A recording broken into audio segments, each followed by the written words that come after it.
Teleforum, it's Wednesday, right, Dale? Is it Wednesday? Wednesday on my calendar, yeah. Wednesday, if it's on Dale's calendar as a Wednesday, we'll go with that. It's Teleforum on Beaver County Radio. The first hour this morning is with Dale Reckless. The following program content and sponsorship been provided by Dale Reckless and MRS Physical Therapy. If you've got questions for Dale, because what we're talking about today, there's a danger that I'm going to geek out. You know how when something might be wrong with you and somebody talks about it, you're more engaged? We're going to talk about shoes today. You can call 724-843-1888, or you can call 724-774-1888, or we're on Facebook Live.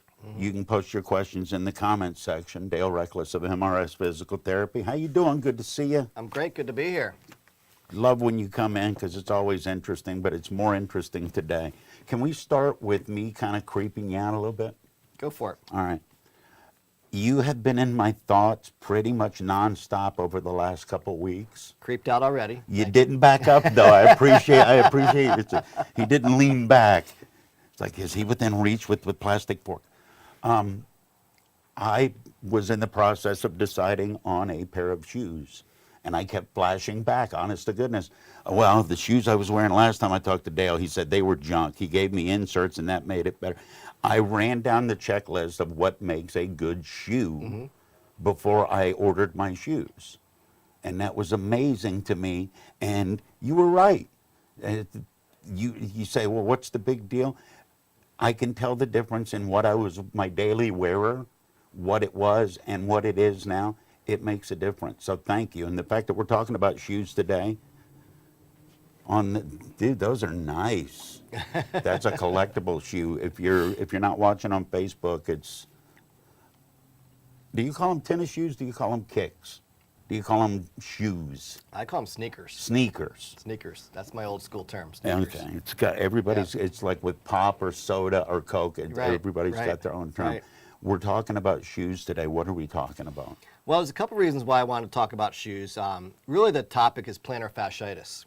Okay. And that's why we're going to talk about shoes, is because shoes can really help people that are dealing with the pain of plantar fasciitis. I don't know what that is, but I know people that have had it, and they say it hurts like the dickens and you don't want to walk. It hurts like the dickens. And actually, I brought this article in. My parents pointed this out to me in the Post-Gazette last Sunday. There was an article on how the title is COVID-19 has even ruined our feet.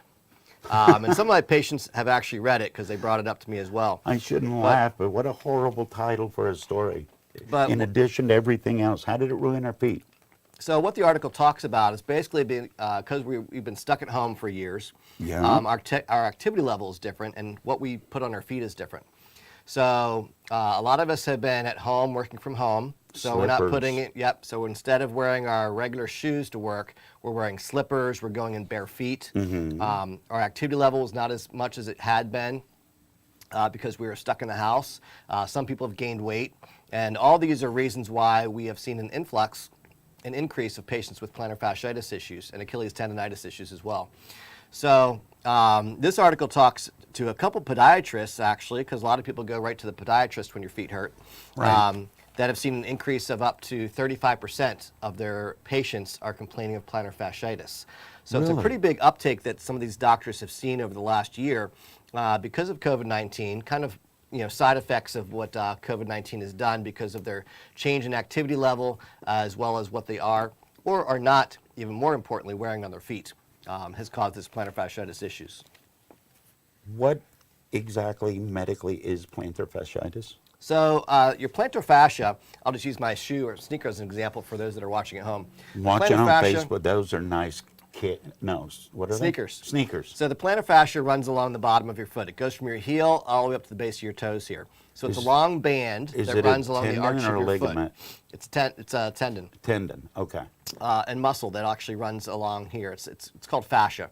And what that fascia is, it inflames. And when it gets inflamed, it hurts. It's very painful.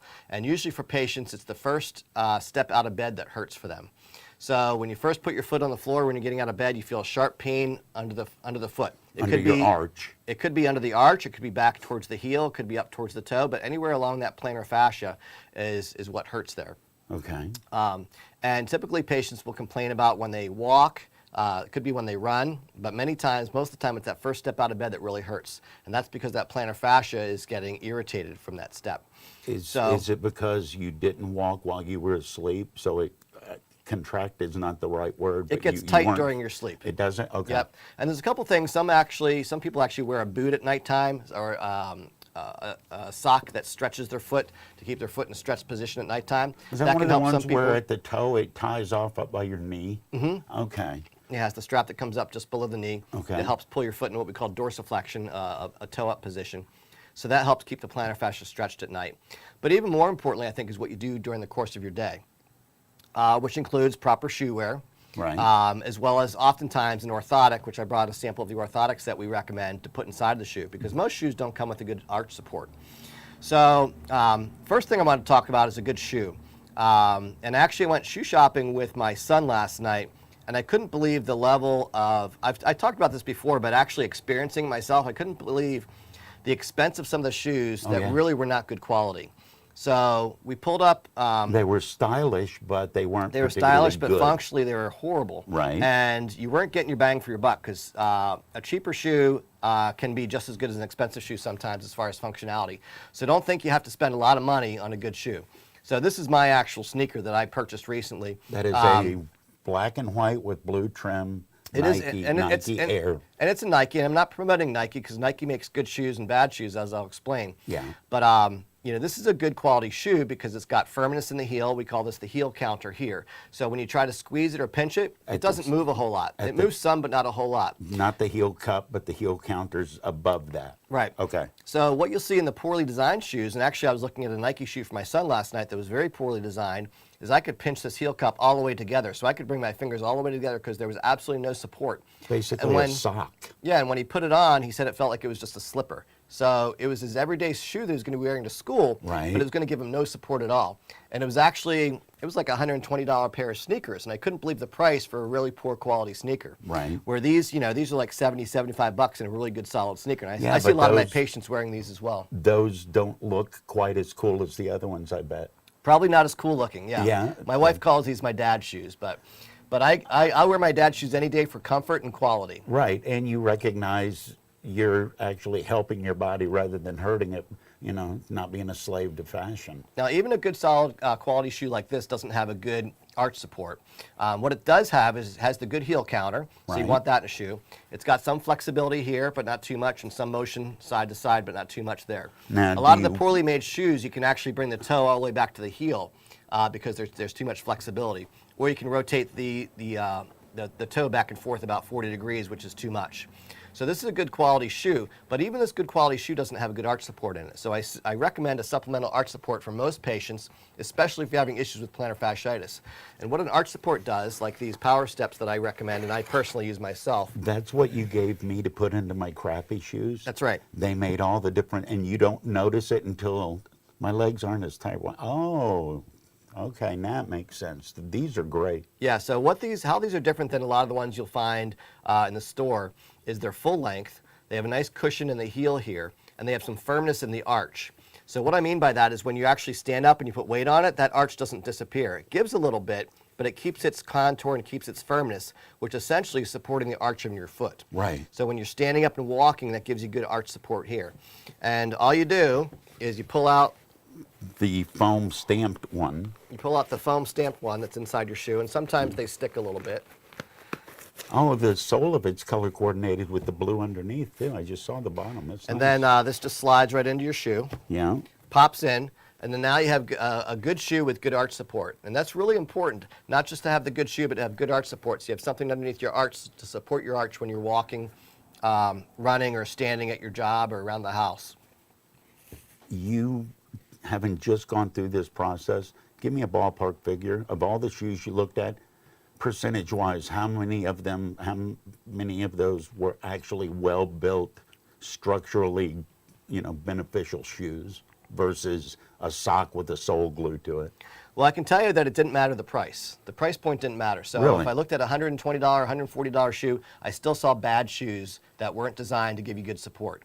And I could find a number of good shoes under $100 that still had good support that were fashionable enough for my son. These are the ones I wear, so these are like $70, good quality shoe. And this is what I replaced. I took this out, so this actually, you see, this has no support at all with it compared to what I put in there. It's a piece of foam. It's a piece of foam that just gives you, some temporary cushioning, but it gives you absolutely no arch support here, no cushioning in the heel here. So big difference between this and what I put in my shoe that has the good heel cushion and the good arch support here. And most shoes, you can just pop this piece out and pop your insole in. And I usually will switch out my orthotics between whatever shoe I happen to be wearing. So you don't need to have 10 different pairs of orthotics. If you have 10 different pairs of shoes, you can just put the orthotics into whichever shoe you happen to be wearing, and they'll work with most shoes, as long as they have a back to them. They don't work with flip-flops, which I don't recommend anyway, or Crocs, which I don't think they're the best supportive shoe anyway for you. So. All right, Dale Reckless of MRS Physical Therapy is my guest this first hour of Teleforum. Some of your patients, I remember you telling me this, getting treated for vertigo, they never knew there was a treatment for that. Do you have patients come in with plantar fasciitis that have had it for years and said, Yeah. I just thought it hurt? Yeah, and a lot of people they'll put off coming to get treatment for it too. They'll Okay. think it's just going to go away over time, and it doesn't go away over time. So they wait a long time before they finally come in to see me. That doesn't mean I can't help them, but it's a little bit more difficult when it becomes chronic in nature versus if it's an acute issue. So if it's just starting to bother you, it's best to come get treatment right away so we can correct it quicker than if it's become a chronic issue. It might take a little bit longer if it's a chronic issue for us to get it fixed for you. How do you treat it? Well, first, how do you sort out? Because one of the few things I remember from school, the foot has a whole lot of stuff going on with it. Yeah. How do you whittle down to figure out this is what it is? Yeah, so one of the things I'm going to tell you guys and show the viewers at home watching is a simple stretch you can do for plantar fasciitis. So it's a real simple stretch you can do before you even get out of bed in the morning. So, we'll get things set up, and I'll show you that when we come back from break. But essentially, we're looking at working on improving the flexibility of the plantar fascia through stretching exercises. We do some modalities like heat and ice that helps out with the plantar fascia to decrease inflammation. We use something called ultrasound on iontophoresis. Iontophoresis is a medication. We usually use dexamethasone. It uses an electrical current to push that medication into the foot. So a lot of times I'll get a prescription from a podiatrist with a patient for iontophoresis that uses this medication to push into the foot. It's an anti-inflammatory that helps decrease the inflammation, which will decrease the pain in the plantar fascia. Okay. How much of the pain comes from stretching it too much, and how much comes from the inflammation from stretching it before? Most of the pain comes because it's an inflamed area. So it's gotten irritated because it's gotten tight, or you've started to do an activity too fast without working way up into it, or you've gained some weight, so your arch is now having a higher impact in it than it did before when you weren't as heavy.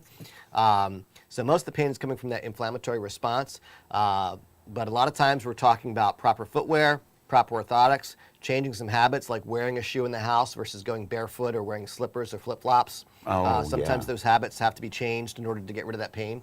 And honestly, it's so painful, most people want to change their habit because they don't want to be in that pain every step they take. And so it's not a hard sell to convince someone that they need to wear a good supportive shoe with a good supportive orthotic to get them out of that pain. How surprised were you that the number jumped up? Had I asked you 2 years ago, I said, Dale, for the next 2 years, we're all going to basically be sedentary. What's going to happen? Would plantar fasciitis have been the number one thought? Yeah, if I knew that we were going to be sedentary for that long, I'm not surprised that the numbers are that high for plantar fasciitis. Yeah. Yeah. I mean, this was kind of like a complimentary article to kind of, to see that someone else is having the same issues I am as far as having an increased number of people with plantar fasciitis in their clinic. A lot of podiatrists in the area are seeing the same influx of those patients. Most importantly, I want the listeners and viewers to know it's something that is very treatable. Okay. But they have to come to see us to take care of it. It's not going to just go away on its own. Was it something that, were you gradually getting more calls, or was there a flip of a switch? No, it's gradually getting more calls. Yeah? Yeah, gradually getting more calls. All right, Dale Reckless is my guest, MRS Physical Therapy. This is being live streamed on our Facebook. You can call with questions, and we'll go to news, and afterwards, are you going to demonstrate, or do you need me to demonstrate again? I'll be the therapist, you'll be the patient. How many? If I had a nickel for every time I had that said to me, it's Teleforum with Dale Reckless on Beaver County Radio. Keeping you warm, keeping you cool. The march toward total comfort inside your home begins this March when you call Beaver Valley Sheet Metal. If you live in or around Beaver County, you know how extreme our weather can be, sometimes almost 100 degrees between the dead of winter and the dog days of summer. A climate like that can sure do a number on your overall comfort level. The only solution is to get BVSM Heating and Air Conditioning to raise your indoor comfort level. Call 724-775-7300 or click bvsm1.com. From simple system checks and tune-ups to whole house installation, the march toward total comfort begins this March with Beaver Valley Sheet Metal, where they keep you warm in the winter and cool in the summer. Pennsylvania number 3285. Keeping you warm, keeping you cool. Beaver Valley Sheet Metal. It's always the right time to shop the Hopewell Shopping Center, no matter what the season, no matter what the reason. It's truly your neighborhood shopping place with such a large variety of businesses that offer food, shopping, fine dining and quick serving restaurants, personal services, and recreation. The Hopewell Shopping Center will be your one stop for everything you need whenever you need it. Just click on beavercountyradio.com, the Hopewell Shopping Center merchant directory, for a complete look of merchants today, and get shopping at your neighborhood shopping place, the Hopewell Shopping Center. You can run out and buy a new car, if you can find one, or you can take good care of the one you've got. Take it from Steve at Junction Auto Service. It's all about maintenance. A lot of things have changed in the past few years, but taking care of your vehicle isn't one of them. Now more than ever before, it makes good sense to maintain the vehicle you have. Nobody does that better than Junction Auto. Mention you heard this ad and get 10% off any service. Visit junctionautoservice.com or stop by 425 Constitution Boulevard, New Brighton. You're listening to Beaver County Radio, 1230 WBVP Beaver Falls and 1460 WMBA Ambridge, broadcasting live from the St. Barnabas studios. Hi, this is Tom Young from First Consultants, Inc. Have you ever heard the phrase, you can't take it with you when you die? Of course you have. Believe it or not, nothing can be further from the truth. Everyone has economic human life value. That value based on what we do and what we earn annually for a lifetime. We all know that the next generations of our family are going to need a tremendous amount of money to circumvent the government and the problems that they have left us for our future. Life insurance creates this money for pennies. Many times it can be created with no additional out-of-pocket cost. You see, you do take it with you. You take it away from the future generations of your family. Give us a call at 724-728-6820 for a complimentary 45-minute discussion, or visit our website, firstconsultantsinc.com, or tune into our monthly multimedia simulcast and Facebook live stream video on the third Tuesday of each month from 9 a.m. to 10 a.m. All advisory services are offered through Prosperity Economics Partners, LLC, a federally registered investment advisor. Prosperity Economics Partners, LLC is in no way affiliated with First Consultants, Inc., nor is First Consultants, Inc. a registered investment advisor. You've worked hard. Long days. Year after year. Decade after decade. You've seen a lot of things. Enjoyed the good times. And weathered the tough times. You've earned a life that you can call your own, alongside the people you love the most. Retirement worries shouldn't get in the way. But many Americans like you are finding that retiring on a fixed income is harder than they expected. Fortunately, there are thousands of benefits programs that can help. Visit benefitscheckup.org to see if you're among the millions of people eligible for thousands of dollars in benefits to help you age well, so you can focus on what's really important. Benefits Checkup. You've earned this. Beaver County Radio's news source, 95.7 and 99.3 FM, along with 1230 WBVP, 1460 WMBA, and streaming at beavercountyradio.com. Here's Frank Sparks. Hey, good morning. As today's forecast is calling for sunny skies today. High's going to be up to 67 degrees. We'll have a complete Beaver County Radio weather forecast coming up for you right after we have this look at news. Ukrainian President Vladimir Zelensky will address the U.S. Congress today. This is the next stop as the actor-turned-wartime leader uses the Western world's great legislative bodies as a global stage to help his country. In ringing speeches, he is rallying support against Russia's crushing invasion. The speech today will be live-streamed into the U.S. Capitol and will be among the most important as he pushes the U.S. to do more than it has so far pledged to do. President Joe Biden has resisted his request to send warplanes to Ukraine. Instead, the president is expected to deliver an address later today announcing $800 million in additional security assistance for the Ukraine. As the CEO of the world's largest hedge fund, David McCormick wore suits, lived on Connecticut's ritzy Gold Coast, and talked up bipartisanship. Now, as a leading Republican running for the U.S. Senate in Pennsylvania, McCormick is spinning the narrative of a hometown boy done good and hewing the politics of Trumpism. But McCormick is facing skepticism and attack ads. Still, money is a strong suit for McCormick. Virtually unknown to voters before declaring his candidacy just weeks ago, McCormick topped a recent Fox News poll of Pennsylvania GOP primary voters, though many are still undecided.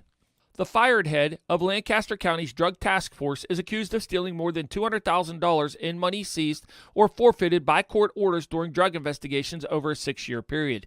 State prosecutors filed charges yesterday against 56-year-old John E. Burkhart of theft and tampering with evidence and government records. A grand jury alleges that he had been secretly pocketing money and diverting it into his own use.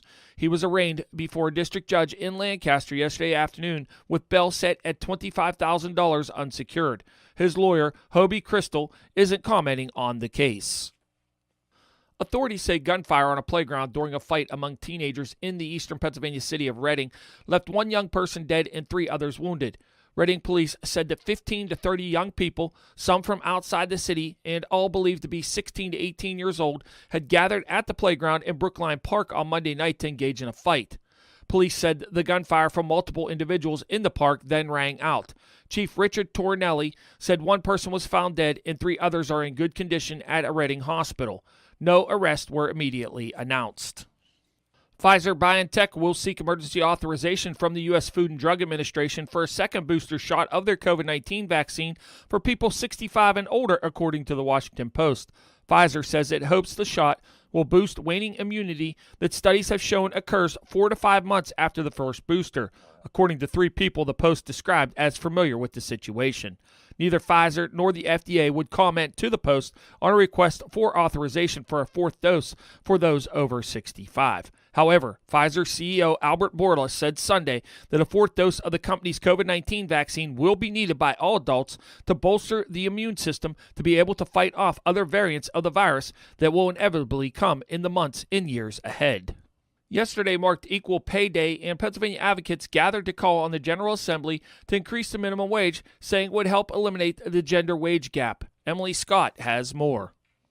Women make up 51% of the state's population, but on average lose about $460,000 over the course of their lifetime due to pay inequity. Advocates say one way Pennsylvania can help close pay disparities is by raising the minimum wage, which was recently proposed in Governor Tom Wolf's final budget. State Representative Patty Kim, whose minimum wage increase bill is part of Wolf's budget, says it's time for women to get their fair share for the work they do. Let's shed the unfair label of working women, that they are somehow less reliable because they have children or they might get pregnant and leave. Instead, we should view working women as the breadwinner of households, the financial decision makers, the consumers. If women do well, the family does well. The current state minimum wage is $7.25 an hour. Kim's bill would raise the minimum wage and tip wages to $12 an hour by July, with annual increases until reaching $15 an hour by 2028. I'm Emily Scott.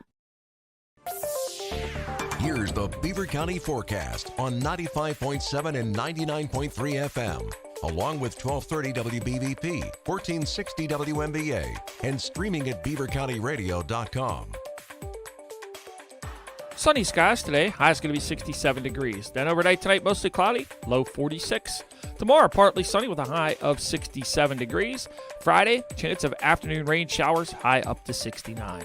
Taking a look at your weekend, Saturday will be showers and a high of 60, and Sunday, mostly sunny with a high of 56 degrees.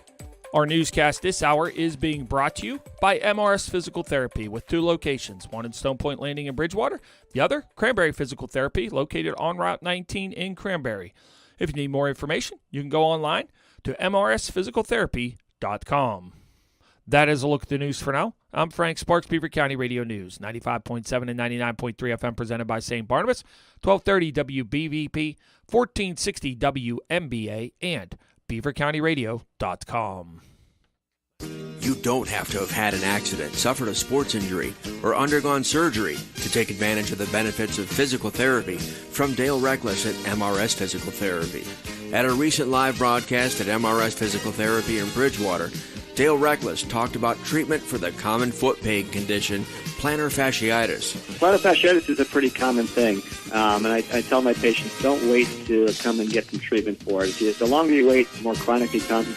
We'll still fix it, but it'll just take longer. If you come to see me when you're first getting the symptoms, then I can take care of it a lot quicker. What I do with plantar fasciitis is we give some stretches to do. I do a lot of hands-on exercise, and then I also do an evaluation of how they walk and how they stand. They need the hands-on work that I do to help cure the plantar fasciitis. If you need physical therapy for any reason, choose the place that your friends and neighbors do. MRS Physical Therapy in Bridgewater and Cranberry Physical Therapy in Cranberry. Visit mrsphysicaltherapy.com.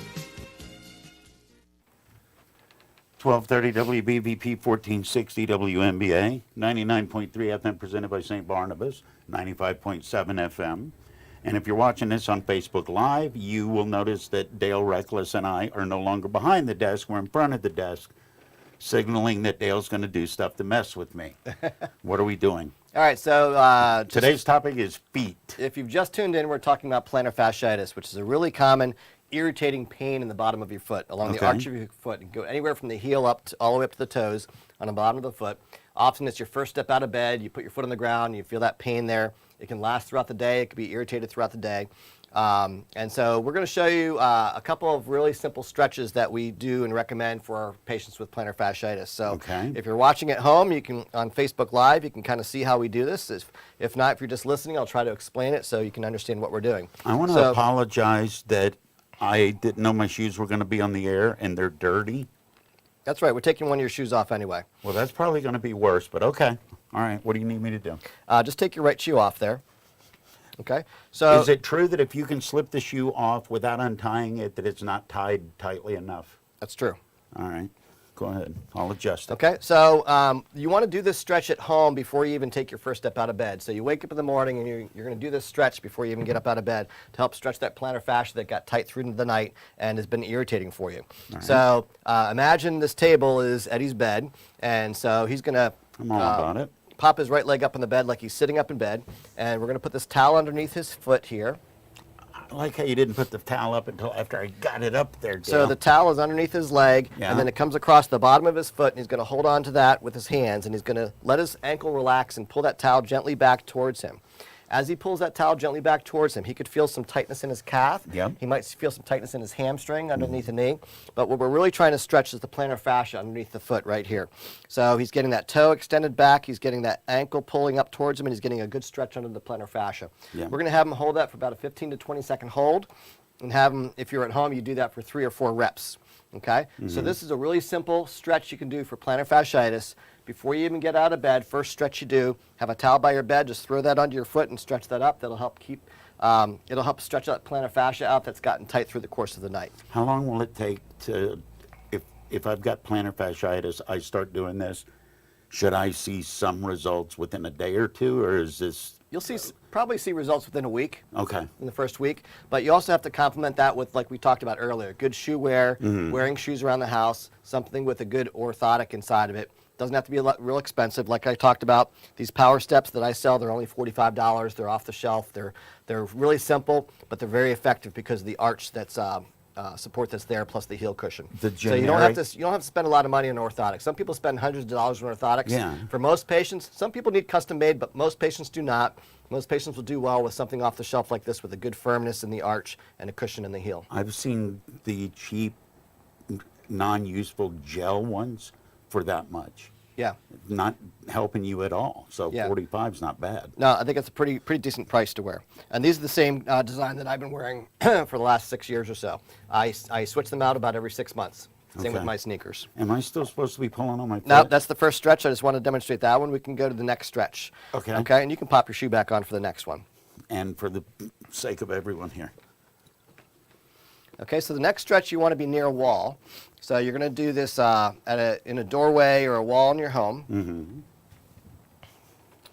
And you can do this with or without your shoes on, actually, but we'll do it with the shoe on for you. And so what we're going to do is we're going to come over to this wall here. The camera's going to follow us, and you're going to put your foot. We'll do your left foot so you can see it from the camera. You're going to put your toe right up there. Yeah. And you're going to lean. You're going to keep your knee straight, and you're going to lean into it. And that's going to stretch your plantar fascia out a little bit better. So, like that? Yep. You don't want the toe up too high. You want the Oh, toe I down don't. low because you want those toes to extend back because that's what helps And to if it's stretch too high, out the plantar fascia. Okay. Yep. So and that, then, and yep, then and then just- lean in. Yep, and then lean into it. Okay, and that'll give you a good stretch of that plantar fascia. This is not the one you want to do right first step out of bed because it's better if you do this one after you've warmed up a little bit Okay. and do that first towel stretch first. Okay? Feels like it's stretching underneath the balls of the ball of my That's foot. exactly where we want to get the stretch. Okay? Now, a lot of our patients also have tightness in their calf muscles, the gastroc and soleus muscle. So we're going to show you 2 additional stretches to stretch those out. So go ahead and bring your feet off the wall. You don't need the feet on the wall this time, but you want to be close to a wall. So you're going to put 1 foot forward and 1 foot behind you. Closer? Not close enough? Spread apart a little bit more. Up, stagger your feet. Bring this foot back more. More. Okay. And now your front knee's going to bend, and your back knee stays straight. And we're going to just kick this heel out a little bit. This is a common mistake that people make is Up when they're or stretching out? this out. Yep, just like that. Okay. A common mistake people make is when they're stretching this, they turn their foot in, and it doesn't get the good stretch we want with that good alignment there. So the back knee stays straight. The back knee stays Yep, straight with the heel foot out. Heel down. That's a little bit too far. Don't overshoot there. Come back in a little bit more. Like a little that? bit more. Right there. Okay. So this back knee is straight. The heel's down on the floor. The front knee's bent.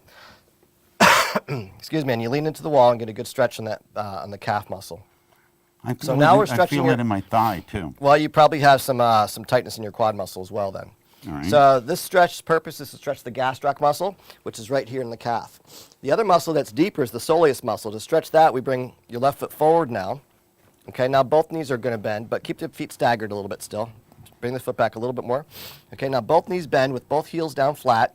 Okay, now we're stretching the soleus muscle. The soleus muscle is a deeper muscle underneath the gastroc muscle, and it just crosses the ankle joint. So that's why you can bend the knee for stretching this one. And you want to hold it though. You're not bounce. You just want to hold for about a 15 to 20 second hold.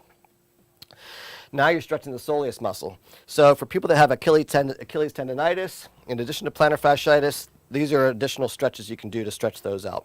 And again, remember when you're doing a stretch, you want to hold it for about a 15 to 20 second time frame and repeat 3 to 4 times. And I typically recommend patients to do both sides as well. Even though just one side might be bothering you, I typically recommend to do both sides to make sure that they're keeping their flexibility equal on both sides. That's great. Okay, so we've shown you 4 different stretches to do for plantar fasciitis and Achilles tendonitis. You have the towel stretch, which you do before you get out of bed in the morning.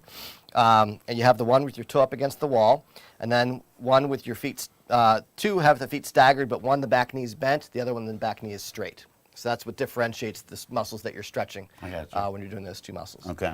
So those are great stretches for you guys to do at home if you are experiencing some plantar fasciitis issues or Achilles tendonitis issues. If you have pain back in the calf in your Achilles tendon or underneath your foot, those are simple stretches you guys can start to do.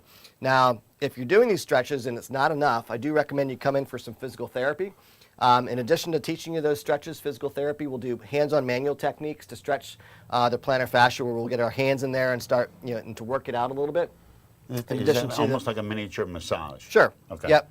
It's a soft tissue massage, but it's pretty deep. It can be a little uncomfortable. Okay. When you said it's pretty deep, that was my next way. It means it hurts. It can be a little uncomfortable, but that's what we have to do to get that plantar fascia to loosen up. That, in addition to the modalities we use, like we talked about earlier in the show, the heat, the ice, and the ionophoresis, which is a topical medication that decreases inflammation. We use the electrical current to push that down into the plantar fascia. Okay. I can tie my shoe now, right? We're done with Sure. my feet? Yep. All right. Do these shoes pass muster? Because They have everything you told me to have. If you want to pull it off again, I'll take a look at it for you. Judging shoes with Dale Reckless. And they're relatively new, so the Funkadelic shouldn't be that bad yet. Yeah, as I talked about with my shoe talk that I gave to my patients, you want a good heel counter back here, which has some firmness, but not too firm and not too loose, so that's a good firmness there. So the three little bears, that firmness is just right. That firmness is just right. Okay. Some flexibility here, but not too much, which is good. Some rotational motion here, which is good, not too much.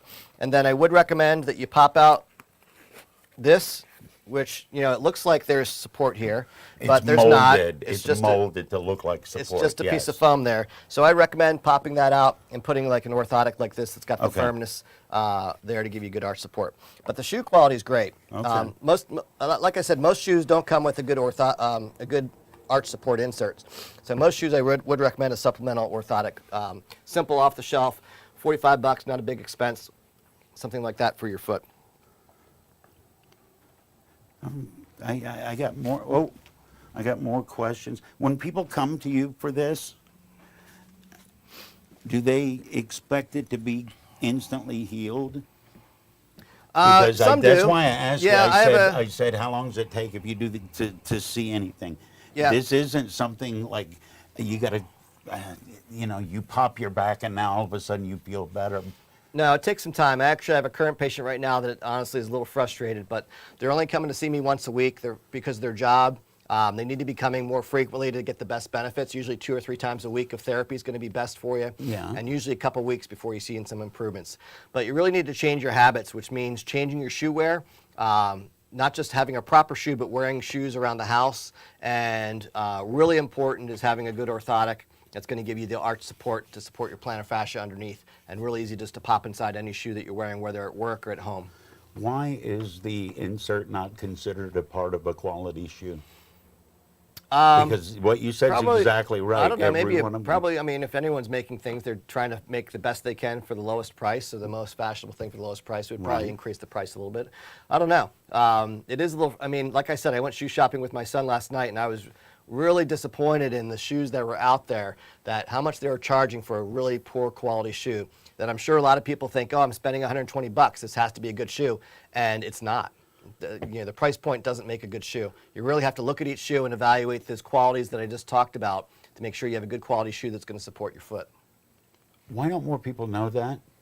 Because we watch the ads and we say that's a cool shoe, so let's get that. Yeah, advertisers and marketers are pretty amazing, right? They can talk us into just about anything from a style. Like I said, good and bad shoes aren't brand specific. I prefer this Nike, but I was looking at Nikes last night that I would not let my son buy because the quality was just so poor. Right. For him to wear around school, they weren't going to be any better than a slipper would be for him to wear in school. It was that bad. Okay. Dale Reckless with MRS Physical Therapy is my guest this first hour. This is also, in addition to being on the radio, this is being live face streamed. Are we aware that foot health involves all of our health, or can? Because you and I have talked about this. Somebody gets an injury, that can turn into a whole lot more stuff. This is a relatively simple, treatable thing that can turn into mobility issues, which turns into potentially way more serious stuff. Yeah, what happens at the foot is huge. There's actually a lot of instructional courses that they say when the foot hits the ground, everything changes. Because what happens at your foot follows the chain of command up to your knee, your hip, your back. Mm-hmm. If you don't have good ankle motion and ankle mobility, it could lead to an increased likelihood of having an ACL injury or a hip injury or back pain. So it's really important that you have good mobility, strength, and proprioception around the foot and ankle joint in order to kind of command the rest of your body to be in good health. So what happens at the foot and the ankle is very key. So patients that have recurrent ankle sprains, for example, they have an increased likelihood of having more ankle sprains. Right. So you really have to work on not just recovering so you're not in any pain anymore, but you really have to work on strengthening a proprioception to get that fully returned. If you don't, it could lead to knee injuries, hip injuries, and low back issues. How do you strengthen an ankle that, let's say, my ankle's been sprained a half a dozen times. Mm-hmm. That means everything's been repeatedly stretched and torn. Yeah. How do you strengthen that back up to protect it? Because it will turn way quicker. Yeah, there's all sorts of exercises we do that are, we look at flexibility, We look Okay. at strength, and we look at something called proprioception. Most people understand flexibility. It's your range of motion, how far you can move something. Okay. Most people understand strength, how strong you are, making sure you can move your foot in all directions with resistance. Not many people understand what proprioception is, and that's the one that kind of gets left off a lot of times with the ankle. What is it? So proprioception is your body's awareness of where it is in space, and you have proprioception in every joint in your body. So an easy example is, I know I have 3 fingers behind my head without looking at it because the proprioception's telling me if I have 1 finger, 2 fingers, or 3 fingers up. You know what it is seeing without it, needing to see it. That's my sensory input, proprioception. If my big toe is being lifted, I don't need to see it. I can feel it. You know that, right? Okay. So that often decreases with recurrent ankle sprains. You lose that proprioception. There's a lot of exercises we do to help strengthen and return that proprioception, that awareness of your where your foot is in space, and that really helps to finalize the overall stability, which includes the flexibility, the strength, and the proprioception is a key component that a lot of people forget about. Is there such a thing as too much flexibility? Sure. Yeah, there's people that are hypermobile can have a lot of problems, just like people that are hypomobile. Hypermobility is meaning having too much flexibility. Hypo meaning not enough. Okay. So, a lot of times we do talk about not having enough. We need to work on increasing that flexibility. Right. So much so, a lot of people forget about the hypermobile patient. The hypermobile patient can have a lot of issues as well if they have too much motion in the joint. Then we really need to strengthen and stabilize that joint to help combat the hypermobility. Yeah, because if you've got now I'm confused, hypermobility, if your shoulder joint's moving, how much more likely is your shoulder going to say one day, I'm just going to pop out now? Yeah, and that's what happens. If you have too much motion in a certain position, you could have dislocations and issues like that. Shoulders, knees, hips, you see that in those major joints when there's hypermobility issues, when there's too much, laxity within the joint, which can happen with recurrent sprains and strains in the ankle. If you've overstretched, that joint, those ligaments, then without surgery, it's you can't retighten those back up. So you have to work on strengthening the muscles up around that joint and work on the proprioception in addition to that to help stabilize the joint.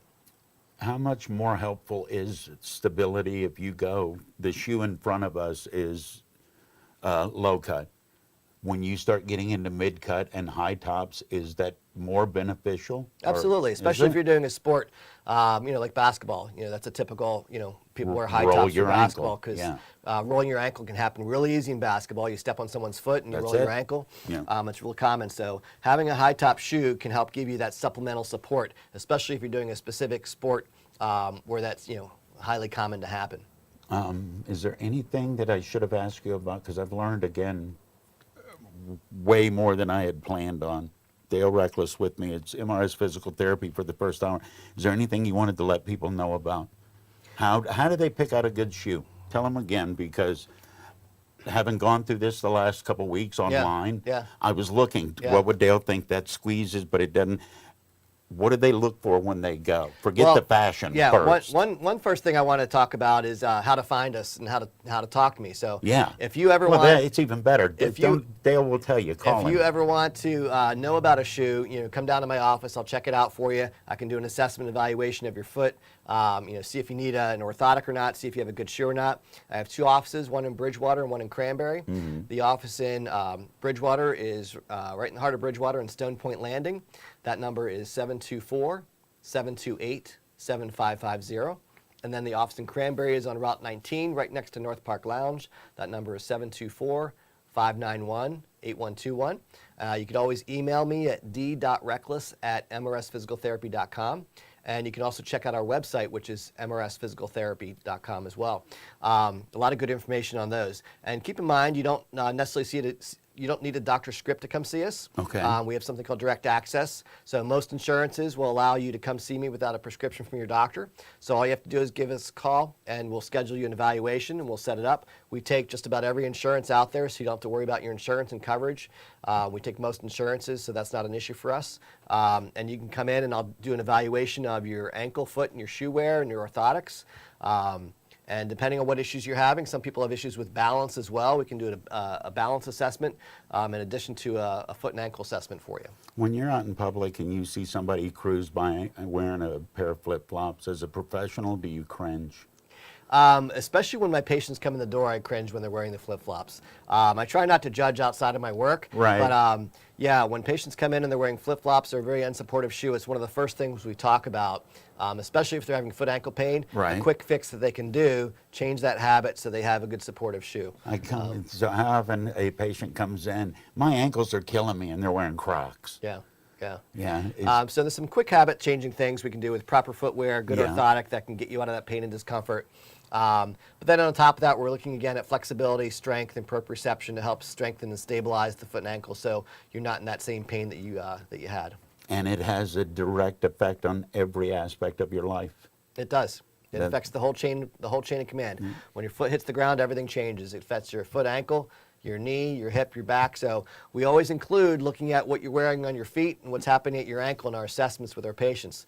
Part of our assessment for our back patients is watching how you walk in the door and see if there's something going on at the foot and ankle that could be causing your back pain. What do you or your look hip for pain or when knee somebody pain. walks through the door? I mean, obviously, it's okay, they're limping. Yeah, But if there's an besides antalgic that, gait, or if they're really An- guarded with their gait, or if they have a different step length on one side versus another side, Okay. or their rollover looks different on one side versus the other side. All right. If when their foot hits the ground, they have a more knee flexion or extension, more knee straightening or Wow. bending, what happens at their hip, how far their hip comes back or forward when they're walking in the door. So when you first come into our door, our assessments started already before you even walk into the treatment room. So we're looking at how you're moving functionally and what things we might need to be addressing functionally to help you feel better.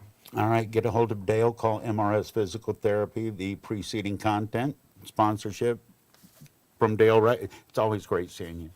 Thank you. It's always great seeing you. Dale Reckless and MRS Physical Therapy on Teleforum on Beaver County Radio. Keeping you warm, keeping you cool.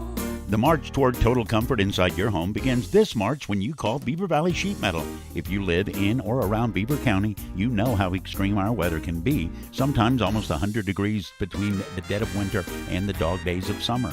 A climate like that can sure do a number on your overall comfort level. The only solution is to get BVSM Heating and Air Conditioning to raise your indoor comfort level. Call 724-775-7300 or click bvsm1.com. From simple system checks and tune-ups to whole house installation, the march toward total comfort begins this March with Beaver Valley Sheet Metal, where they keep you warm in the winter and cool in the summer. Pennsylvania number 3285. Keeping you warm, keeping you cool. Beaver Valley Sheet Metal.